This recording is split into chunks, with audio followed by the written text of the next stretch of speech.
ৰুমৰ ভিতৰত সোমাই থিতা এংগলটো চেঞ্জ কৰি থাকোঁতে কোনোবাই বাহিৰৰ পৰা মাতিলে যেনেকুৱা লাগে তেনেকুৱা লাগিয়ে গোটেই 2020 চনটো গ'ল। এফালে কৰোণাই গোটেই দুনিয়াৰ লগত কৰি আছিল ছেক্স, আমি পুলিচৰ লগত ৰাস্তাই ঘাটে কৰি আছিলোঁ ৰেচ।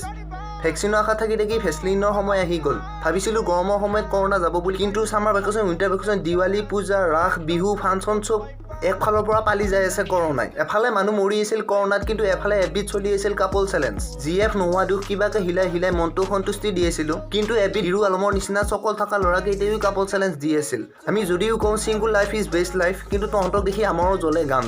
চাহ কাপল চেলেঞ্জ দি থকা কেইটাক কৈছোঁ, তহঁতৰ কাৰণে ভৰাবলৈ আছে গান, কিন্তু আমি কথাই কথাই হিলাই দিওঁ নিজৰ লাণ্ড। আৰু এই কৰোণাৰ সময়তো নিবা নিবিকেইটাই হোৱাটছএপত কৰি আছিল ছেক্স চাট। নোটছ খোলাৰ সময়ত ব্ৰা খোলাৰ সপোন দেখি আছিল, কিতাপ খোলাৰ বয়সত টাং খোলাৰ কথা ভাবি আছিল। কৰোণাৰ কাৰণে ঘৰৰ মানুহৰ লগত ক্ল'জ হৈ গৈছিলোঁ। মানিছিলোঁ পাবজি বেন হৈছিল বুলি, কিন্তু টিকটকৰতো মাছ উঠি গৈছিল। ভাবিছিলোঁ 2020 চনটোত গান বজাব পাম বুলি, কিন্তু থালি বজাই থাকোঁতে গ'ল 2020 চনটো। আশা কৰোঁ 2021ত সকলোৰে মনৰ পৰা আঁতৰক সকলো দুখ।